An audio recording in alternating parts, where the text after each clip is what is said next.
Petit troco de livre avec la Constitution maltraitée de Laureline Fontaine aux éditions Amsterdam.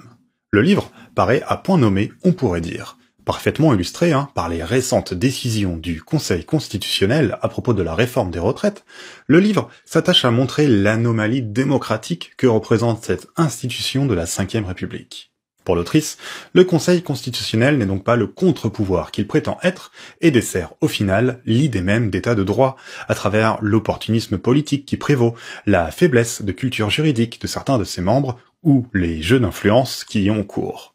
L'autrice analyse aussi la manière dont les membres de cette institution, aidés par les cadrages médiatiques, ont contribué à lui donner l'aura d'une protectrice des libertés, ceci permettant de faire illusion de temps en temps.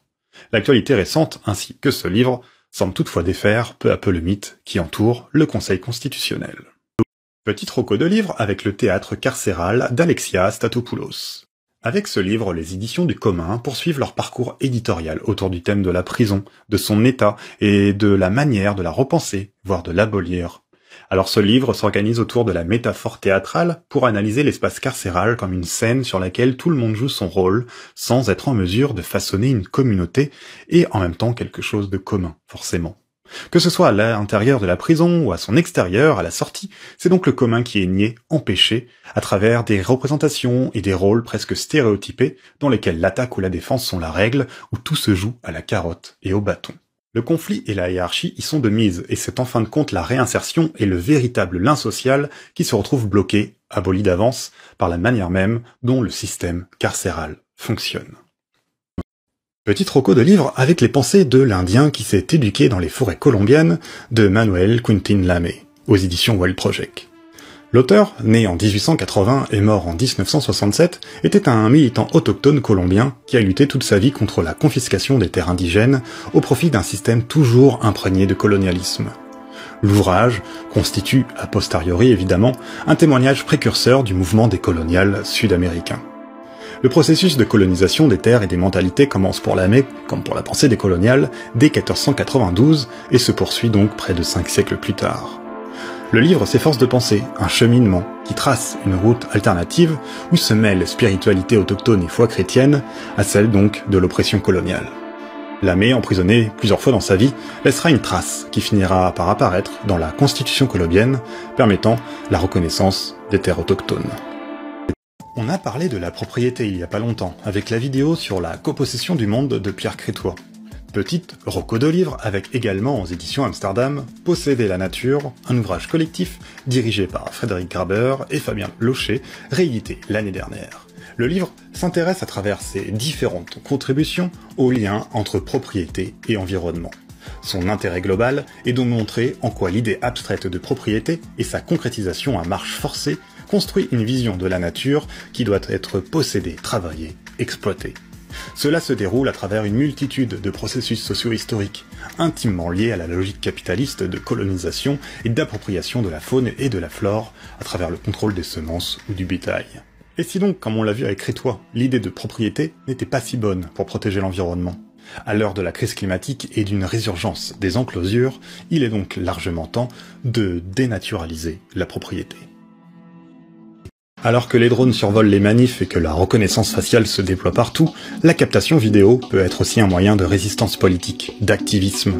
Petit troco de livre avec vidéo-activisme d'Ulrich Lune Riboni. Le livre retrace à ce sujet l'histoire des luttes qui font un usage stratégique et militant de la vidéo, de la guérilla télévision américaine, des gilets jaunes et aux multiples vidéos témoignant des violences policières, en passant par le cinéma militant. Les images animées ou non sont donc imprégnées de rapports de pouvoir qui peuvent être inversés. Comme l'écrit l'autrice, à la multiplication des caméras de surveillance répond celle des caméras de téléphone, présentes dans toutes les poches, qui étendent les possibilités de documentation des abus de pouvoir. Il s'agit donc de pouvoir documenter, de témoigner et au final de prouver pour renverser, pour émanciper. Petite roco de livre avec Découvrir Machiavel de Johan Douet dans l'excellente collection d'introduction Les propédeutiques aux éditions sociales. Dans le même esprit que les autres numéros dont j'ai déjà parlé, comme celui de Fanon, Trotsky ou sur la révolution chilienne récemment, on trouve des présentations et commentaires de textes centraux de Machiavel, réalisés ici au prisme de ce que Gramsci appelait son réalisme populaire. Il s'agit dans cette optique d'être capable pour le peuple de comprendre comment le pouvoir fonctionne, dans tous ses aspects, y compris les pires. Chez Machiavel, de plus, il s'agit de penser comment et pourquoi le pouvoir doit se fonder sur le peuple. Les textes commentés dans une perspective marxienne portent sur des grands thèmes machiavéliens, comme la force et l'apparence, mais aussi sur d'autres, parfois moins connus, notamment ceux à propos de l'égalité sociale et politique, et sur l'équilibre entre le peuple et les classes favorisées. Petite roco de livre avec Les Sauvages de la civilisation de Jérôme Baucher aux éditions Amsterdam. Le livre étudie les discours et témoignages concernant la zone, ce territoire apparu en tant que tel au XIXe siècle, officiellement non constructible et qui entourait Paris avant de devenir le périphérique routier dans les années 1950. Au fil du temps, la zone est devenue une expression populaire. À partir d'archives diverses, l'auteur montre que durant toute son histoire, la zone et ses habitants représentent la vie urbaine, sauvage, menaçante. C'est l'ensauvagement des zoniers, des classes dangereuses, du lumpenprolétariat de la zone, qui est décrit ici à travers de nombreux discours moraux et politiques, mais jamais réellement écoutés par quiconque, à droite ou à gauche. Alors que le lieu physique disparaît, les zoniers sont remplacés par les zonards. L'imaginaire reste celui de la frontière sociale et symbolique de ceux et celles qui sont à l'écart, à la marge, entre civilisés et sauvages. Petite roco de livre avec Découvrir la révolution chilienne de Franz Godichaud dans une collection d'introductions très bien faite aux éditions sociales. Cela fait 50 ans que le coup d'État de Pinochet a porté un coup d'arrêt à la tentative d'instauration démocratique du socialisme au Chili.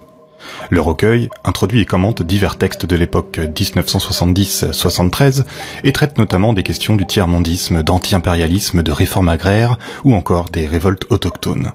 En retraçant les événements marquants du pays pendant ces 1000 jours, il montre comment le putsch a été préparé et comment il a été soutenu par divers acteurs hostiles à Salvador Allende et à sa politique, notamment donc par les États-Unis. On trouve des discours, des chansons, des extraits de programmes politiques, marqués par l'espoir du changement, par la paix et la réforme à visée révolutionnaire. Mais avec l'écrasement de l'expérience chilienne vers le socialisme et l'instauration de la dictature civile et militaire, c'est l'avènement d'une gouvernance néolibérale qui se fait jour de manière autoritaire. Petite roco de livre avec Les anarchistes espagnols de Murray Bookchin chez Lux. Alors Bookchin, théoricien du municipalisme libertaire, a publié en 1976 cet ouvrage, traduit pour la première fois cette année en français. Il retrace l'histoire intellectuelle et militante de l'anarchisme espagnol depuis les dernières décennies du XXe siècle jusqu'à la guerre civile de 1936, sans s'attarder sur cette dernière. Alors un second tome était prévu, mais Bookchin ne l'a jamais rédigé, car pour lui, les idéaux de l'anarcho-syndicalisme ont commencé à se faire moins concrets. Et ce sont donc ces idéaux qui sont décrits tout au long du livre, dans des chapitres à la fois thématiques et chronologiques, qui tiennent à souligner la particularité de l'anarchisme espagnol. On retrouve les idées d'une humanité corrompue par la propriété et par l'État, et la confiance envers la science, mais aussi la préservation d'une certaine tradition communale. On pourra donc piocher dans ce livre très complet les périodes ou les thèmes qui nous intéressent le plus, malgré donc le manque post-1936.